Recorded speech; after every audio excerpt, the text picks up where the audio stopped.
Please be aware this will be a spoiler-filled discussion.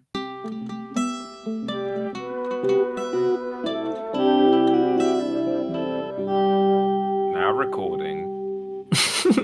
Yeah, Craig, you fucking nerd. Hello and welcome to the Minority Arts Appreciation Society, where we're ticking all the boxes and providing the much-needed minority opinion in popular internet discourse. I'm Matty, my pronouns are she, her, and I lead the film discussions. I'm Josh, my pronouns are he and him, and I lead the music discussion. And today we're talking about Mike Leigh's 2008 film Happy Go Lucky, starring Sally Hawkins. This is a comedy drama, I would say, that follows the... Would you say it's a dramedy? I would say it's a dramedy. You know, I think let's innovate right here and now, and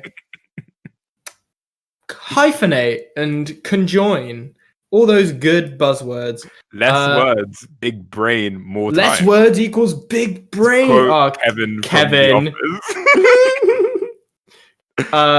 Yep. So yeah, this simply follows the life of North London English teacher. Her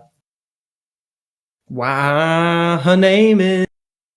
Her name's Poppy. Come on, Poppy. Yeah, Poppy. Hey, we're not good with names on this podcast. One of the greatest characters ever to be portrayed on film. Yeah, no, you're completely right about that. I'm not even going to doubt that. I'm not even going to try it. And, like the beginning of this, what do we think? What do we think about this one? Because it's Happy Go Lucky. It's fucking perfect. It's a perfect film. And like the film, its star Sally Hawkins is also perfect. As in purely performance. I'm talking about. I know very little about personal or political things. Who knows what kind of war crimes you may have committed? Sally Hawkins, George Bush, Tony Blair-esque war crimes. Honestly, we need more huge actresses with war crimes. Like when I watched the Snyder Cut of Justice League, it really heightened the experience knowing that one woman has done war crimes. Yeah, literally. We need more. I mean, that's the defining feature of a girl boss, isn't it? Is her willingness to commit human rights and war violations and war crimes. But yeah, there's no pussyfooting. This is for me. I'm super excited. It's rare. It's rare that you put a film in the podcast schedule. I watch it, or we watch it, and it for me this is a 10. This is a perfect film, and I'm super excited. But before we get into the actual film, Sally Hawkins as a person, as a being that occupied space and time. What the fuck? I mean, her career is the weirdest trajectory, right? It is bizarre. Yeah. So what got you into Sally Hawkins? What turned you into a Sally Hawkins head, if you will? So, my first Sally Hawkins film was Godzilla 2014. However, I'm not starting our journey there. I'm not going to start our journey there because that would be simply terrible. I'm going to start our journey in 2017 when a little film called The Shape of Water was released. And me and my best friend went to the cinema to watch it, and I left. And as I left, I thought, That was I've always, yeah. If that's not clear, that was Josh. That was Josh. And I thought of pre-podcast me. Yeah, the law, the pre-podcast law. And I thought, yeah, that's probably my favorite thing that I've ever seen. And then I went and saw it again, and I thought, yeah, that's definitely my favorite thing that I've ever seen. And an absolutely huge reason for that is because of Sally Hawkins' performance in that film. Because what she was able to get across with a mute performance, to this day, I am still not quite over. I still think that there are elements of that performance that, I can't physically watch without not having a physical reaction, but without just genuinely becoming appreciative of how talented and wonderful a race of beings we are. I that's what your favorite things in art should do is just make you take an honest look at humanity and reflect on how beautiful it is. And Sally Hawkins is genuinely makes me do that in that film. And she's never let me down. She's never let me down. Every time I see her in something, she's wonderful. And just the way she absorbs a character and just becomes them. She is a total chameleon. None of her performances are that understated as a result of that utter absorption of the character, because I think when you like utterly become something in the way she does, it's hard to just downplay it, you know. But that's completely fine because, especially for the film we're talking about today, that's exactly what is needed. Josh, what about you? I think, and obviously she was in the Godzilla films. I have no recollection of her in the Godzilla. Yeah, you truly forgot. But in all fairness, I don't remember much of it. Those films are like fever dreams. So, they really are nothing. Who the fuck knows? But I'm a big fan of Shape of Water as well. I think Sally Hawkins is good in that, but I guess it didn't hit me as hard as it hit Matty. So like, it wasn't something I personally identify with or think about a lot when I think Sally Hawkins. Probably the Sally Hawkins role I'd enjoyed the most prior to this was Submarine. Have you seen Submarine? Yeah. No, I still haven't seen Submarine, you know. Yeah. Quirky Richard Ayoade rom-com coming of age. Alex Turner doing the soundtrack. Quite possibly the second greatest thing he's done after the Hotel Tranquility Racing Casino. And yeah, and she's watched Ayoade a couple of times actually in the double as well. And in that film, obviously more secondary characters in the Shape of Water. But man, I love her character in that. Yeah, so Happy Go Lucky. What happens in Happy Go Lucky, Matty? Life simply happens in Happy Go Lucky, Josh. It feels wrong to call this a series of vignettes of her life, and I've seen it described in a similar way there, but it really is such an extensive and complete feeling set of chapters of who this woman is. That vignettes is just honestly the incorrect word, because like I said, not only is it complete, but it's honest. It's completely honest and unflinching, because one thing that I had anticipated with this film, particularly with like a very politically minded director like Mike Leigh, is some sense of like not reality. I think he has a reputation for social realism, you know, kind of like we started covering with I Walk on Water. His films are incredibly concerned with the gritty of class and the issues they go through. And this is themes of that are present in here, but it's definitely it's not as it doesn't go as hard on that aspect. What do you mean by reality in this context?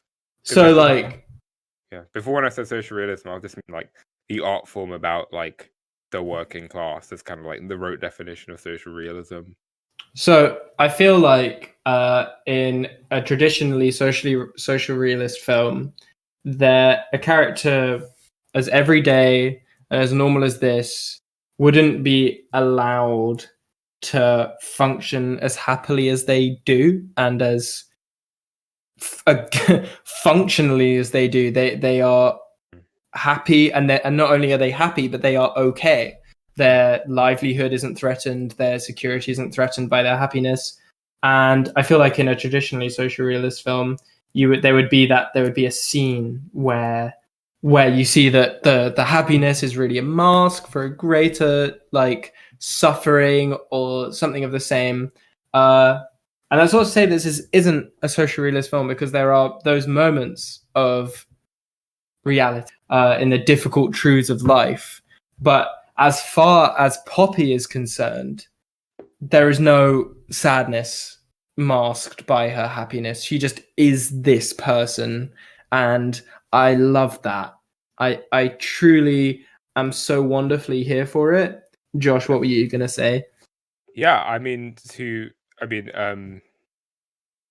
so yeah, I did a bit of work to watch some of his other films. He's always been a director I wanted to get in, but I wanted to watch some of his films in the 90s to get a sense of how this fits in with his trajectory as a director. Especially in the 90s is a period of filmmaking I really love. I love the cynicism and darkness of 90s films. It was like 70s cinema, but with a even better sense of humor.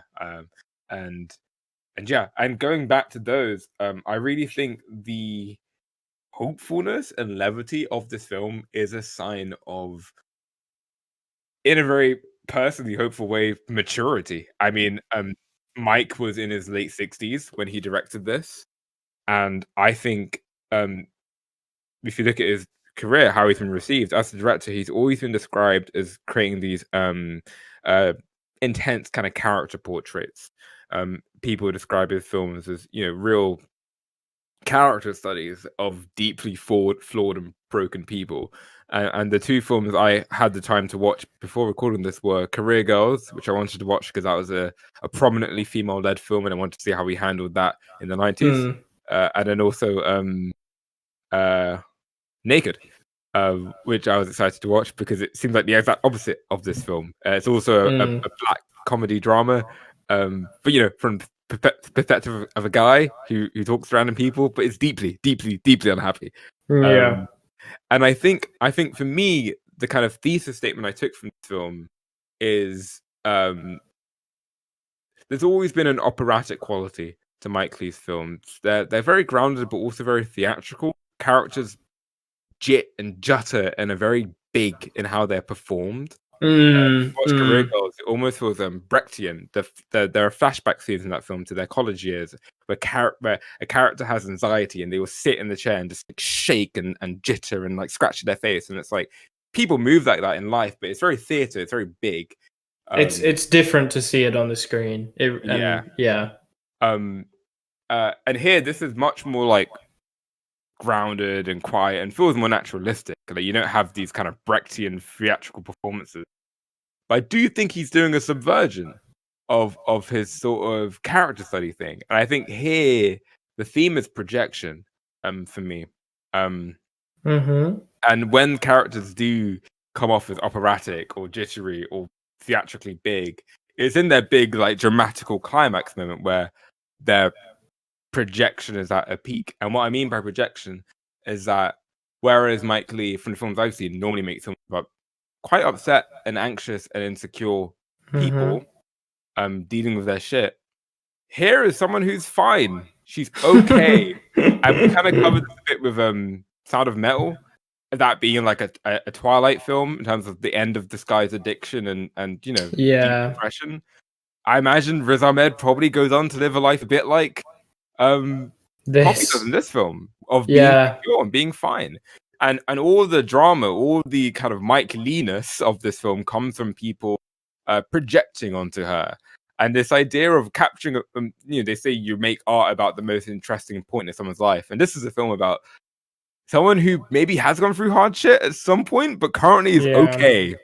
And you see how people react to her and project onto her. And obviously how he writes women in an incredibly great way, and how people project onto women. But yeah, that was a big thesis statement of the film. How do people project their insecurities and anxieties onto Poppy, who is fine and on a normal one, as it were? I think I didn't quite have. I think you're completely right, and I think that is a massive part of the film. But I didn't just quite take it in the exact same way, mainly because I think I saw mainly the root of the projection, and that's what I focused on most. Was the neuroses and the ways in which people projected onto her, and how, like, so everyone is doing, all of these people that we're talking about are doing the same thing. The driving instructor, her sister, they're all doing the same thing, projecting, but they all flamenco class teacher projects her misery onto their stamping. Yeah, exactly. Like, but despite that, they are all doing it differently. And I think that is such a for such a positive. I'm going to put it in the most simple way possible. Such a positive film. That there is such a wide and crisis there when there are all of these different problems that all of which cause the same thing, and they feel so linked because of that universal behavior of projecting onto Poppy, that it's actually terrifying and kind of gets to the heart of, I think, alienation under capitalism, like the fear of settling down to a normal life, the loss of being ostracized for society, and the way that means you demonize everyone within it. Like, these are terrifying ideas that are all very real, very common, and very true, that show themselves in the same way. And at the heart of it, you have Poppy, who is this shining beacon of hope, but also to the others, she represents everything that they can never be. And I don't know, I spent the most of my time thinking about why those people aren't where they want to be. And because I don't know, that's just what I do. I think there's a big obsession of Mike Lee's is, you know, if you look at his filmography, I'd argue is relationships and what relationships are founded on and grounded on, and what makes a relationship work. My favorite Mike Lee film after this was Career Girls, which I liked a bit more than Naked, and that was fundamentally about, you know, these two women, how can they be friends? And I think here you kind of see models of relationships that work and models that don't work. And to me, it very felt like a man in his 60s explaining to me how life works in a wisdomed way. In a lovely way. Wisdom is a real word. Wisdom is not a real word. And if you look at the characters on the film that are good to Poppy, I think these are characters who are secure in themselves and don't put things into her or portray things onto her. And you know, that coming from a male director, I think is very gendered. So for example, I'd argue some healthy relationships we see in this film are her roommate, the man who the doctor she goes to sort her like back out when she's in pain, as well as the boyfriend she ends up getting by the end of the film. And you know, with the roommate, personally, I read into that the roommate is in love with her in the same way. I completely agree. The driver instructor, performed by, I think, the other star of this, Eddie Marsan, get to that, is in love with her, or obsessed with her at least, or infatuated. But the roommate doesn't project that insecurity onto Poppy. Like, she doesn't treat Poppy horribly when she brings home a boyfriend. She doesn't, like, there's no conflict, there's no drama there, and that's like that ability to not put your shit onto a person like that, like blame them for the thing they can't control, you know, who they love. It makes that healthy. Same way with the chiropractor who did her back. You know, there was real like tension in that scene. And she's very flirty with him. And where the driver instructor, portrayed by Eddie Marsan, the wonderful Eddie Marsan, takes that flirtation as this like personal indictment, this kind of confirmation of a misogynistic entitlement. The nurse or doctor who operates in her back is just like super chill and cool and doesn't like project weird stuff onto her being fun and flirtatious, and like there's nothing bad that happens in that scene. It goes on for a really long time. It's a really like sensual scene in my opinion. You're waiting for like him to do something creepy or to do a man thing. It's just fine.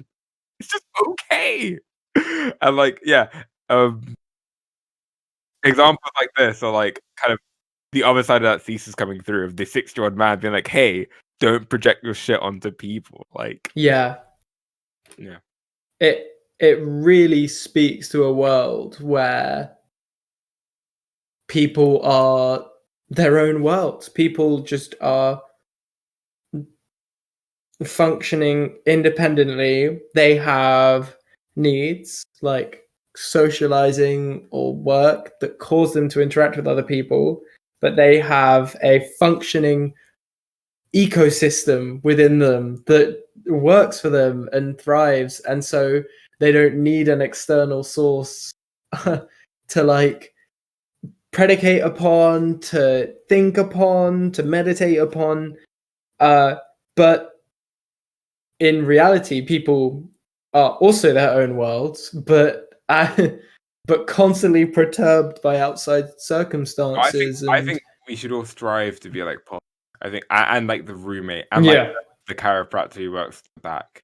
You know, yeah, to work through our issues in a mature and honest way without hurting other people because of things we haven't resolved in ourselves. mm-hmm. And like, No, exactly. yeah, This film is very unabashed about setting up just a character that is good and like essentially being that is the moral backbone of the film. And that's quite bold, but it truly works for this like portrait, I guess, of other broken people and what a broken person can look like. Actually, I don't think broken is the right word to kind of carry on with this world idea or this ecosystem idea that I've been thinking of. I think a better word would be corrupted. And corruption can result from a lot of different circumstances that this film talks about and is aware of. And it's perfectly aware of the different levels to which a person can have their ecosystem corrupted, but all of this results in like externality of people going outside of themselves for other things and needing something else to reassure them, to complete them, for anything like that. Whereas Poppy is just this wonderful what's the word? Automatic thing, this self-running thing that like identifies something she wants. She obtains it or does not obtain it and moves on, and that's how she interacts with the outside world. And it's wonderful to behold. Well, she's open to other people. Like she doesn't need other people the way that it's so harmful, and it's really quite wonderful. I thought Sally Hawkins' portrayal of her, like at the beginning, I really like wasn't sure where it was going.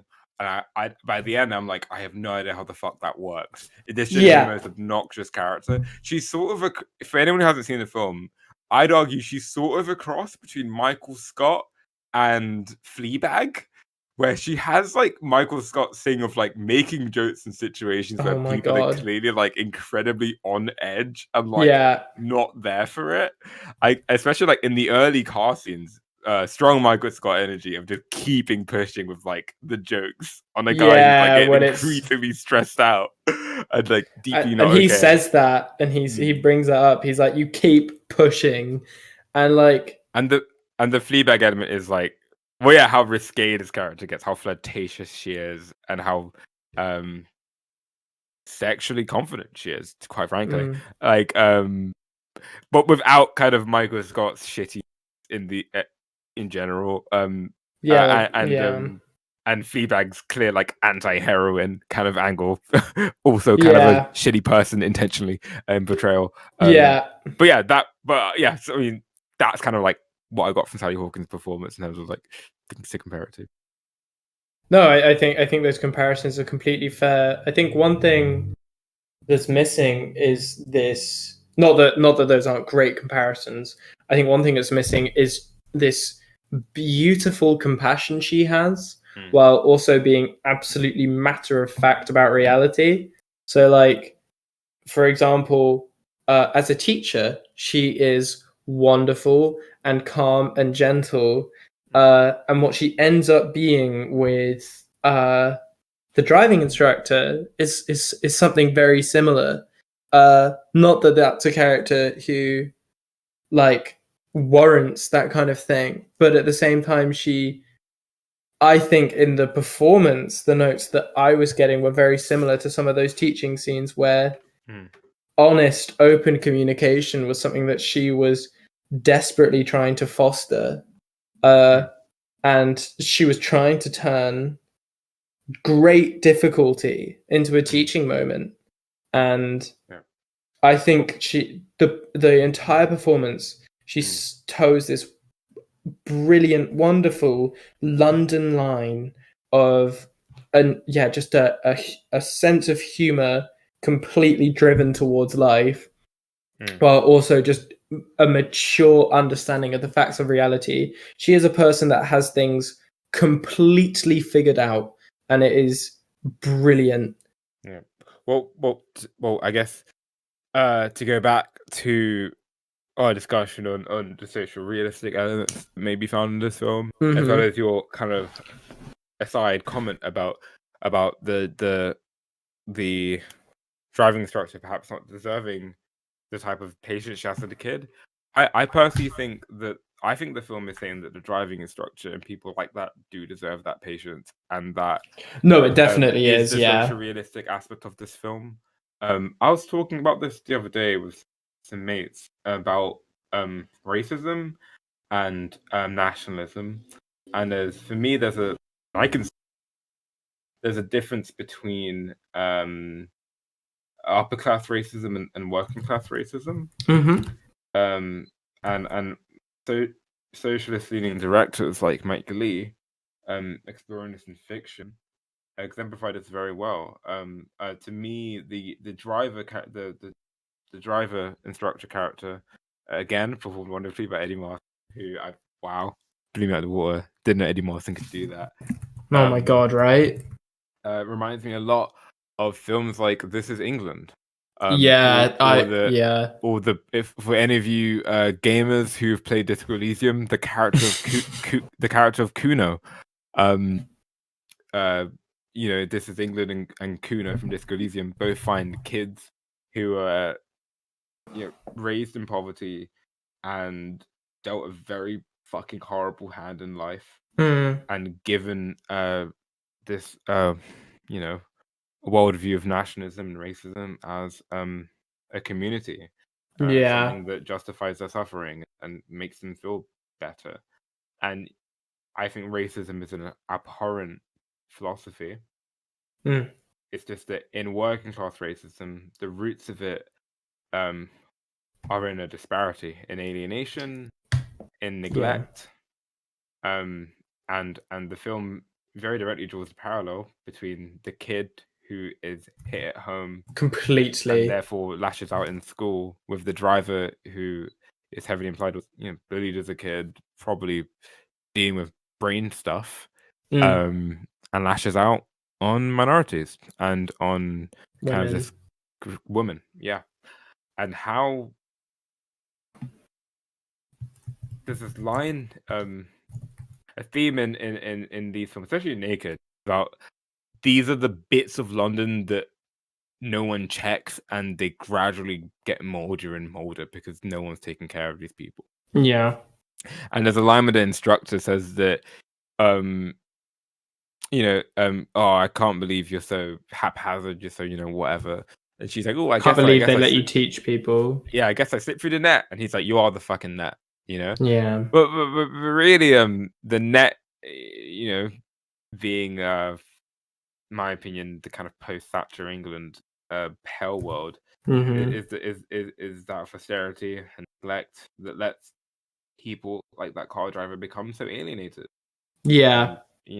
And one of the social realistic statements you can make is that you can't do an anti-racism without an anti-capitalism. And I think characters like that I cherish portrayals of racism like this in film because they are nuanced and they are genuinely constructive, and so that aspect of it, again, the projection thing of bringing a projection thing back to elements of social realism in this film, of where that type of hate does come from a neglect and a pain, and I thought that was incredibly moving in this film. Yeah, I think I would be being really reductive if I said that I don't think if I said that I think this film doesn't want you to understand and listen to and to some extent empathize with this man, because look at him. Look at him in that performance. He has had his heart not by Poppy, but he has had his heart torn out by this world, and it's an injustice. It is something that has happened to him that was out of his control completely, and unhappiness breeds like evil, and I don't know, or not evil, but because evil is a very absolutist word, but unhappiness breeds further unhappiness, and I think that scene is so poignant because it gets to the heart of what that truly means, rather than a like simple statement about like, oh yeah, well if people are sad, then they'll just come up with other ways to make people sad. But it truly shows you what that is and what that looks like, and it's so difficult to look at.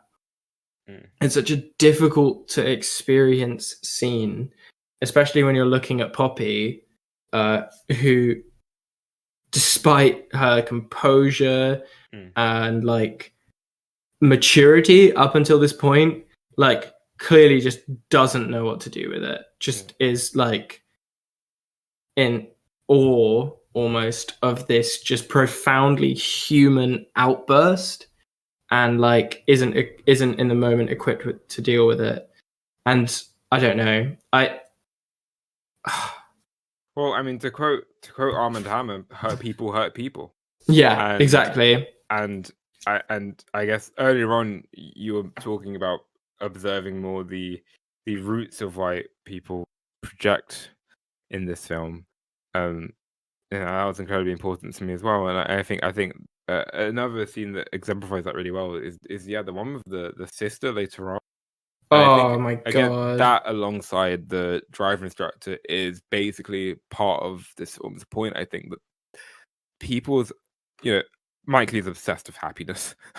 Yeah, Can we be absolutely. happy?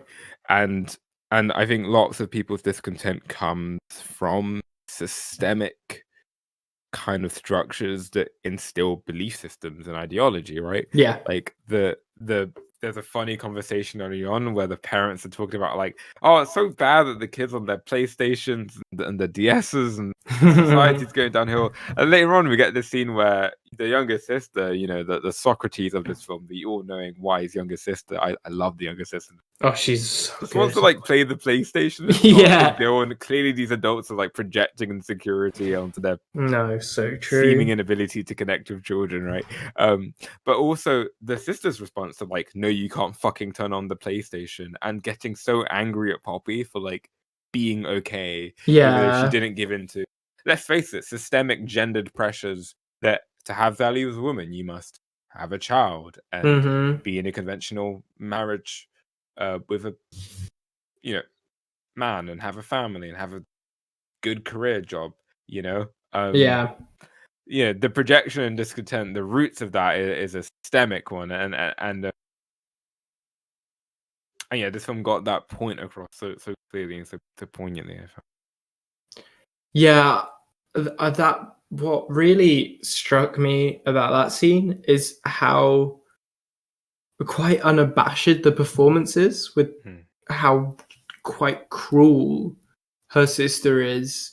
And I think it's genius because there's a moment where you think, kind of like we talked about in our letterbox review, our Sound of Metal review, like it's just about to become a lesser film, where it's like, is Poppy unhappy? And it really brings it home for you, as it's like those pressures come into your mind. It's like this film hasn't shown me like all of this stuff she needs to do, all this stuff that people usually do. She hasn't shown me not that I'm asking for it, but it hasn't shown me that she's saving up to buy a house. It hasn't shown me that she's like made plans for her future and things like that. And oh god, that's actually quite worrying. But like, the film doesn't compromise. Yeah, because these aren't real things. Like these No. ideas, like saving up for a house, plan for the future, ideology, not They're- a real thing. yes, Fake ideas that yes. someone gave you. Exactly. And like, and will everything absolutely be okay if you do those things? No. Are you okay right now, even though you're doing those things? No, you're not okay. But still, within all of that, that's her sister. The film still has this sympathy for her, like it's her, like it's the film's family. And I just think that's profound, because I don't know, it's just so refreshing to see this much nuance. Like you said, these are gendered pressures, these are classed pressures, and like this film is intelligent and compassionate enough to not go, yeah, what a dick, right? She was mean to Poppy, and this film likes Poppy, so we're gonna not like the sister. The film like moves on, and Poppy had a nice weekend, and she had a difficult conversation with her sister, but that's it. That's it. But at the same time, it's made this wonderful point about who Poppy is, and I genuinely just like, from talking about it and thinking about it and watching it, it's like changed how I want to live my life, and all of that without destroying this character in the process. Yeah, and the thing of like you talked about a lot in this review already, like of how like effervescent of a person Poppy is, how good she is. I think what makes this a special film and what makes it not feel like a Manic Pixie Dream Girl film is I think there are lots of really good people who were as good as Poppy, like in this film. Yeah. I think the flatmate is as good as Poppy, and I think the boyfriend she gets halfway through is like as good of a person. Yeah. And a direct contrast to the drive instructor. There's this amazing scene, boyfriend, where the flatmates are joking about like they can't have sex with each other anymore because now she's like in a relationship or something like that. Yeah. Kind of a general lesbos flirtation. Yeah. And where the driver was driven insane and infuriated by the suggestion of this jealousy that was spiked in him, this insecurity, the boyfriend just plays it off completely smoothly, and there's just a complete chap about it. Complete like, so class good. guy. Complete class guy. And you're waiting for the boyfriend to have fucked vibes, You're waiting for something bad to happen, But he is just a good guy, Which goes back to like, the anger, very much like the incel community, right? The anger of the driver. This is proto-incel representation. Like, I genuinely mean that. Eddie Marson's goddamn monologue in this film, which he should have won an Academy Award for. Again, the Academy really gets that blind to talent. When he, oh my goodness, he spits it out, you flash your tits and you wear your high heels and you prodded me and poked me and go home and fuck your girlfriend and fuck your boyfriend. And like, and having actually met these people, the flatmate who is so generous and loving and selfless, and the boyfriend who is patient and kind and easygoing and like good. You see him with the kid in the social work, and it's incredibly hard to be a social worker and get kids to open up to you. And and just seeing how good people can be, and how so much of the sadder, more destructive parts of society. If we only knew how good people could be, maybe we could start moving forward, right? Maybe people like the car driver, if they were extended that patience and could become like Poppy and like the boyfriend, and yeah, so much about this is just about, I guess, loving yourself, and how in loving yourself you can be open to others and be good to others. So the fact that lots of people in this film are exceptionally good is what stops it being a trite kind of. I haven't seen Amelie, but I imagine Amelie's a bit like she's the cool, quirky one, and everyone else is boring or bad. Is that what happens in Amelie? I don't know. No, it stops it from having that reality of a manic pixie-ness. That's what I'm saying. Well, yeah, character completely. Unfortunately, it's time to get into our recommendations. I could talk about this one for a long time, but we sadly can't. We have a 45-minute limit. I think if more people remembered what good people actually look like, instead of it being a long list of boxes that you don't tick, those boxes being like certain things you shouldn't be and things like that, and just looked at people's honesty, I think we would have a much better example of what we should all aspire to be. And that's someone like Poppy, but that's also someone like the housemate, and that's also someone like the boyfriend within this own film, which sets up this perfect, wonderful person. There are other people like that, and they're good in different ways. And I just think that's fantastic and something that is really needed right now in these times of discussions of what a good person is. I think we need a portrait of a film like this where it's it's human. It's human socializing. It's watching how someone does the most human act of all, which is interact with another person. Come on, get on the post-humanist train, man. And just understanding how they are. I think that is the most telling thing a person can do. And I'm not saying, let's conduct a bunch of experiments, but I think we have grown so dissociated from what it means to be a person and what it means to be a good person. And this film offers up such a refreshing idea of that, while also showing why people cannot be good people, and that that's not okay, but that there are reasons and there are systems that do this, all the while tying it up in this beautifully formatted bow of London summer is magical. And I give this one of the strongest recommendations that I've ever given on this podcast. This is a truly magical film that I adore.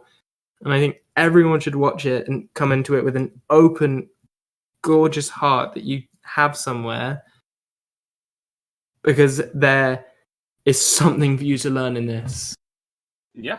And I think to get into my recommendation, I think so much of this about listening to people, one of the best scenes in this film, which I think captures the energy of Naked having David Thewlis's nihilistic apocalyptic rants to strangers, and also a wonderful scene in Career Girls, a character who is very neurodiverse and been abandoned by the system, left alone.